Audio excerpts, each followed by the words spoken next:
Every idea starts with a problem. Warby Parker's was simple. Glasses are too expensive. So, they set out to change that. By designing glasses in-house and selling directly to customers, they're able to offer prescription eyewear that's expertly crafted and unexpectedly affordable. Warby Parker glasses are made from premium materials like impact-resistant polycarbonate and custom acetate. And they start at just $95, including prescription lenses. Get glasses made from the good stuff. Stop by a Warby Parker store near you. Bonjour, ici Patrick Pierrat, éditeur d'Info Bref. Voici l'essentiel des nouvelles en ce mardi 21 avril. Le gouvernement du Québec a conclu une entente de principe avec la Fédération des médecins spécialistes du Québec.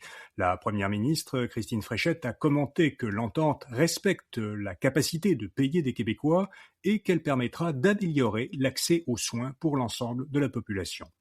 À la suite de cette entente de principe, les spécialistes mettent fin dès maintenant à leurs moyens de pression, mais l'entente doit encore être présentée aux membres de la Fédération pour obtenir leur approbation.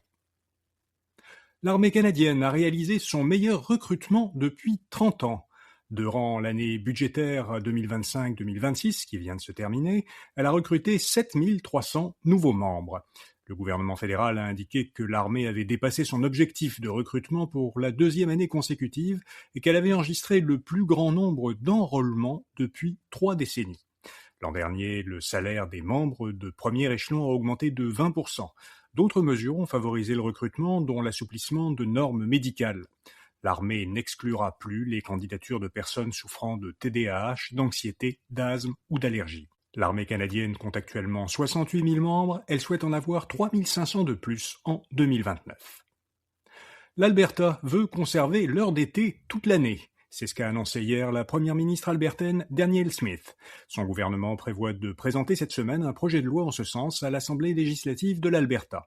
S'il est adopté, les Albertains n'auront plus besoin de changer d'heure 2 fois par an.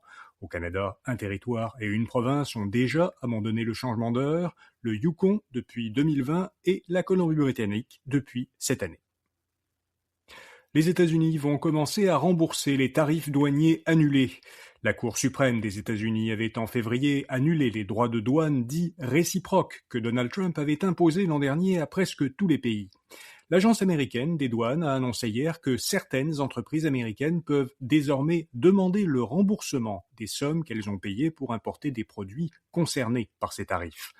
L'agence a précisé que les demandes de remboursement admissibles seraient traitées dans un délai de 2 à 3 mois. Selon les autorités américaines, le montant total à rembourser s'élèverait à 127 milliards de dollars américains. La guerre au Moyen-Orient fait accélérer l'inflation. Le taux annuel d'inflation au Canada est passé de 1,8% en février à 2,4% en mars. Statistique Canada explique que l'accélération a principalement été causée par l'augmentation des prix de l'énergie, en particulier de l'essence, en raison du conflit au Moyen-Orient.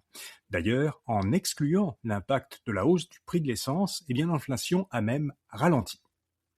Apple a désigné un nouveau PDG. Tim Cook, qui avait succédé en 2011 à Steve Jobs à la tête d'Apple, quittera en septembre ses fonctions de PDG pour devenir président exécutif du conseil d'administration. C'est John Ternus, actuellement vice-président de l'ingénierie matérielle d'Apple, où il travaille depuis 25 ans, qui le remplacera. Sous la direction de Tim Cook, la valeur d'Apple a été multipliée par 20, elle dépasse aujourd'hui 4 000 milliards de dollars américains. La SAQ revient sur sa décision de ne plus donner de boîtes de carton. La société d'État avait annoncé la semaine dernière qu'elle ne donnerait plus de boîtes de carton usagées à ses clients pour transporter les bouteilles qu'ils achètent en succursale. La SAQ prévoyait plutôt de leur vendre un panier en plastique conçu pour le transport des bouteilles. La société a toutefois annoncé hier qu'elle revenait sur sa décision à la suite de critiques. Elle continuera à fournir des boîtes en carton aux clients qui en feront la demande. Quelles sont les meilleures voitures d'occasion ? Toyota, Honda et Subaru sont les marques perçues comme celles qui fabriquent les voitures les plus fiables, selon une enquête du magazine Protégez-vous. L'enquête repose sur les témoignages de propriétaires de 435 modèles qui ont été produits de 2015 à 2025. Environ le tiers de ces modèles ont reçu la mention « Meilleur choix » pour un achat d'occasion. Les marques Toyota, Honda et Subaru sont celles qui comptent le plus grand nombre de modèles dans la liste des meilleurs choix. Voilà, vous savez l'essentiel. Tout de suite après ce bulletin de nouvelles matinal, vous trouverez dans le flux de ce balado un épisode éclairage affaires. On y parle des franchises, un modèle d'affaires dont les entrepreneurs et les consommateurs québécois semblent être particulièrement friands. Pourquoi voit-on de plus en plus de commerces franchisés, particulièrement en région ? Est-ce que l'expansion des franchises est une bonne chose pour les consommateurs ?